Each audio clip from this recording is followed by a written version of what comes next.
Cet épisode final commence avec Djemal et Demir, qui parviennent enfin à neutraliser les bandits.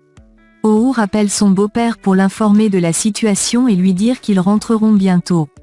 Pendant ce temps, Candan enfile sa robe de mariée et se remémore la première fois où Demir est venu chez elle se présenter.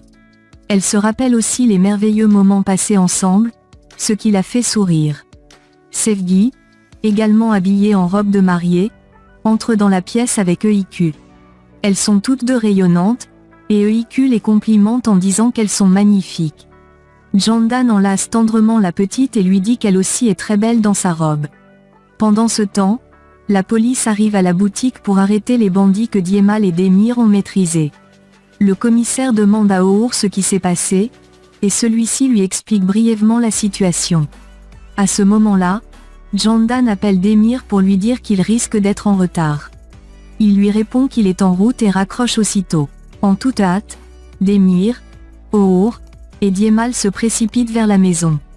À la maison, tout le monde est impatient que la cérémonie commence. Candan et Sevgi, inquiètes, jettent des regards vers l'horloge tout en essayant de cacher leur nervosité. On leur propose à manger pour calmer les esprits, mais elles refusent, trop préoccupées par le retard. Mufid, la mère d'O'Hoor, approche Sevgi avec un grand sourire et lui confie qu'elle a toujours rêvé d'avoir une belle-fille aussi merveilleuse. Elle la remercie d'épouser son fils, ce qui fait sourire Sevgi malgré l'anxiété. Candan, impatiente, regarde par la fenêtre, espérant voir Demir arriver à tout moment. EIQ, voyant l'inquiétude dans ses yeux, s'approche d'elle pour lui tenir compagnie. Sevgi devient de plus en plus nerveuse à mesure que le temps passe.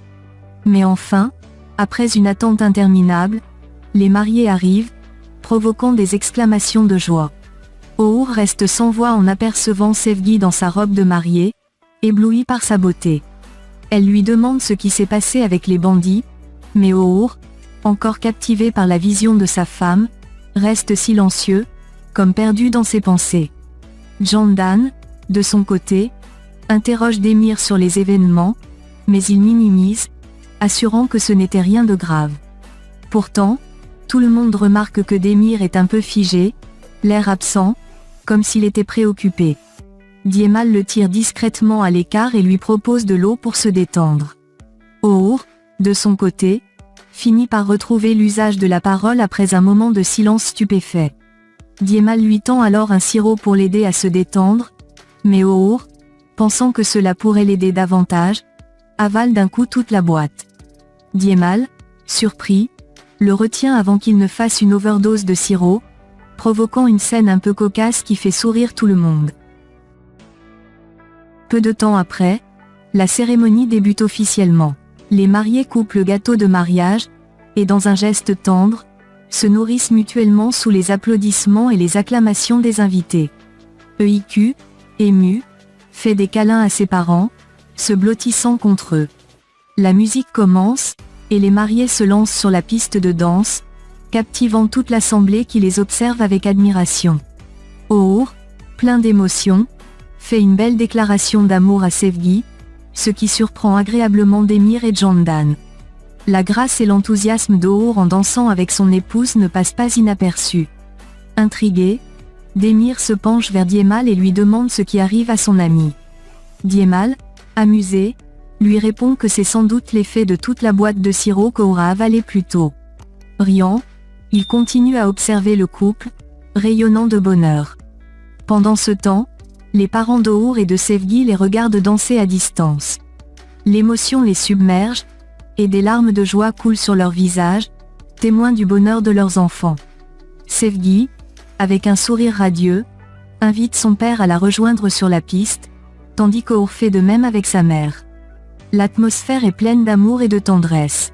De l'autre côté de la piste, Demir et Candan dansent en se regardant intensément dans les yeux, leur amour palpable. Cependant, Candan a un moment de tristesse, pensant à ses parents et à ceux de Demir, absents pour partager ce moment précieux avec eux. Demir, avec douceur, la prend dans ses bras, la rassurant et lui disant que même s'ils ne sont plus là physiquement, il veille sur eux. Le sourire revient sur les lèvres de Candan, apaisé par les paroles de son mari. Soudain, EIQ, pleine d'énergie, va danser avec Mert. Demir, pris d'un léger élan de jalousie protectrice, s'approche pour récupérer sa fille et la faire danser à ses côtés. Pendant ce temps, Candan prend la relève et danse joyeusement avec Mert, dans une scène pleine de rire et de complicité. Djemal, de son côté, reste un peu à l'écart, observant la fête avec un sourire en coin. Ne voulant pas rester dans l'ombre, il s'approche des musiciens et leur demande d'ajouter encore plus d'ambiance. La musique s'emballe, et sous les notes festives, tout le monde se joint à la danse. Djemal, ne résistant plus, rejoint à son tour la piste de danse, où il fait des pas improvisés qui déclenchent les rires et les applaudissements des invités. Les spectateurs, emportés par la joie du moment, acclament les mariés et leurs invités. L'énergie positive de la fête rayonne, et tous s'amusent, célébrant l'amour, l'amitié, et la famille dans une soirée inoubliable.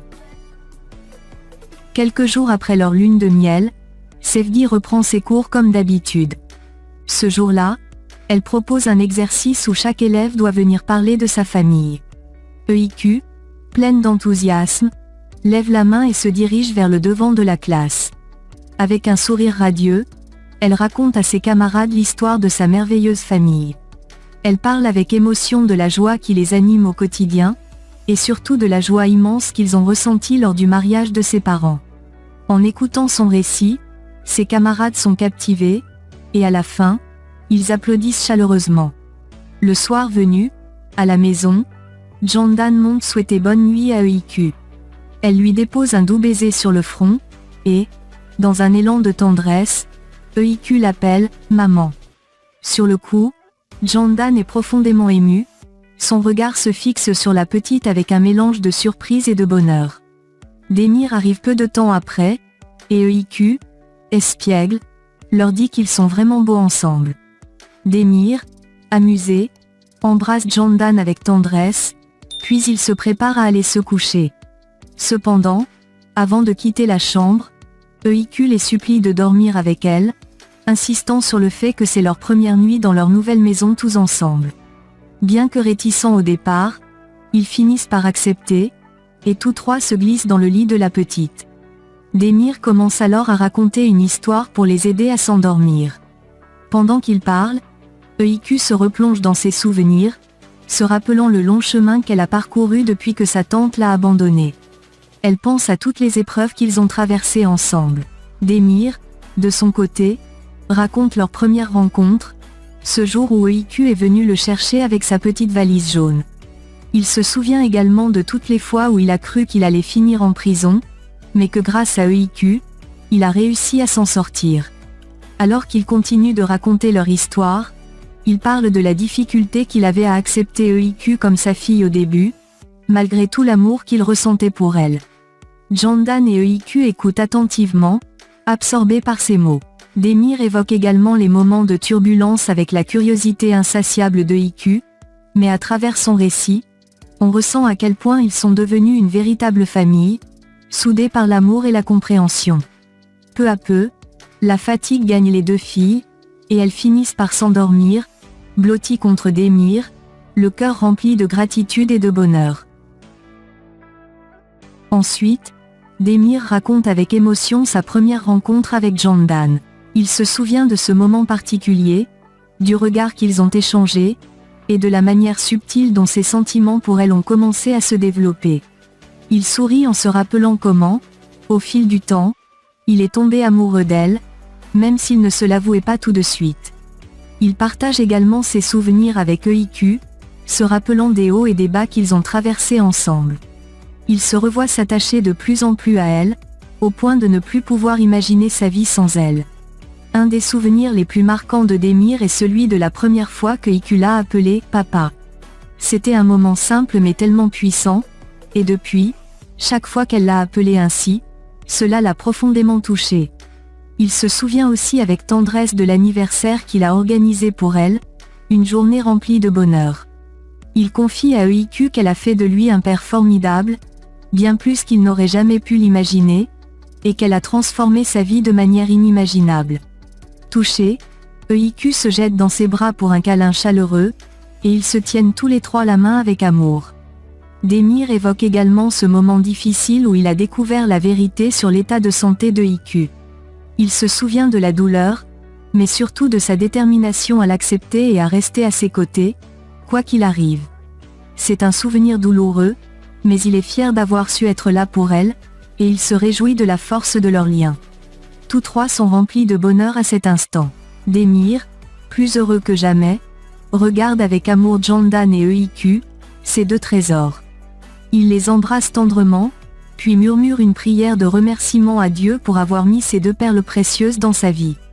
Ensemble, ils forment un cercle de tendresse et de complicité. Avant de dormir, ils réunissent leurs trois doigts et promettent de toujours rester soudés, quoi qu'il arrive. Démir éteint la lumière, et dans le calme de la nuit, ils s'endorment paisiblement, remplis de gratitude et de sérénité, sachant qu'ils forment désormais une famille unie pour la vie.